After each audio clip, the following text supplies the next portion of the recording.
একদা এক শান্ত গ্রামে বাস করত এক গরিব চাষি ও তার রূপবতী স্ত্রী। চাষি প্রতিদিন রোদে পুড়ে ঘামে ভিজে জমিতে কাজ করত, আর তার স্ত্রী সে সারাদিন সাজগোজ আর রূপচর্চা নিয়েই ব্যস্ত থাকত। সে কখনো ঘরের কাজ করত না, মাঠে সহায়তা তো দূরের কথা, তাতেও তার মন ভরত না। সে চাইতো তার স্বামী আরও বেশি উপার্জন করুক, যাতে সে আরও সুন্দর পোশাক ও রূপচর্চার সামগ্রী কিনতে পারে। চাষি তার স্ত্রীকে অনেক ভালোবাসত, তার সব চাহিদা পূরণ করার জন্য আরও কঠোর পরিশ্রম করত।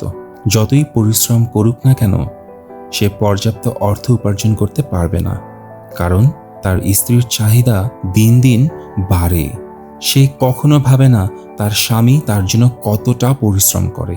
একদিন চাষির স্ত্রী খুব অসুস্থ হয়ে পড়ে। সারাদিন রূপচর্চা আর নিজের যত্ন না নেওয়া এর পেছনের কারণ ছিল।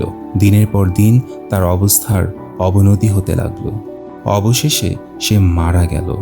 চাষি এতে ভেঙে পড়ল, কান্নায় তার বুক ফেটে গেল। সে তার স্ত্রীকে এতই ভালোবাসত যে তাকে মাটি দিতে চাইল না।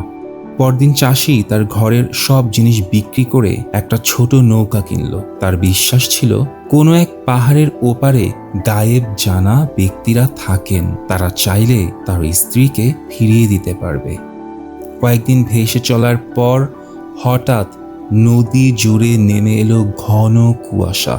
কুয়াশা কেটে গেলে দেখা গেল এক বিশাল পাহাড়, মেঘ ছুঁয়ে আছে চূড়া। চাষি বুঝতে পারল সে তার গন্তব্যে পৌঁছে গেছে।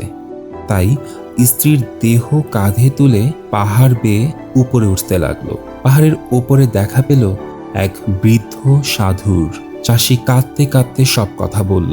সাধু বললেন, তুমি একজন ভালো স্বামী, কিন্তু তুমি তাকে কেন ফেরত চাইছো? চাষি বলল, সে আমার জীবনের সব, আমি আপনার কাছে তার প্রাণ ভিক্ষা চাই।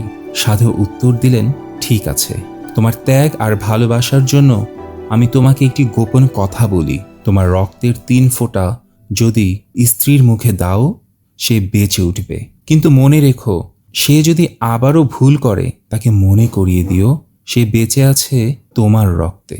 চাষি তাই করল, আর আশ্চর্য ব্যাপার, স্ত্রী সত্যি চোখ মেলে তাকালো, সে বেঁচে উঠল। চাষি এতে খুবই খুশি হলো এবং তার স্ত্রীকে নিয়ে বাড়ি ফিরে এলো। কিন্তু এখন চাষির কাছে কিছুই নেই। স্ত্রী বুঝতে পারল এই মানুষটি আর আগের মতো তাকে কিছু দিতে পারবে না। একদিন তারা তাদের নৌকা দিয়ে এক বন্দরে গেল। সেখানে চাষি তার স্ত্রীকে রেখে খাবার কিনতে বাজারে গেল। তাদের নৌকার ঠিক পাশে একটা বড় জাহাজ এসে থামলো। জাহাজটা ছিল একজন সুদর্শন ধনী ব্যক্তির। ধনী লোকটি কৃষকের বউকে দেখে তার রূপে মুগ্ধ হয়ে গেল এবং বলল, তুমি যদি আমার সাথে আসো, তাহলে তুমি যা চাও আমি তোমাকে সব দেব। স্ত্রী একটুও ভাবল না, সব ভুলে চলে গেল সেই লোকের সঙ্গে। চাষি এসে হন্য হয়ে তার স্ত্রীকে খুঁজতে লাগলো, কিন্তু কোথাও তাকে পাওয়া গেল না। 1 বছর কেটে গেল।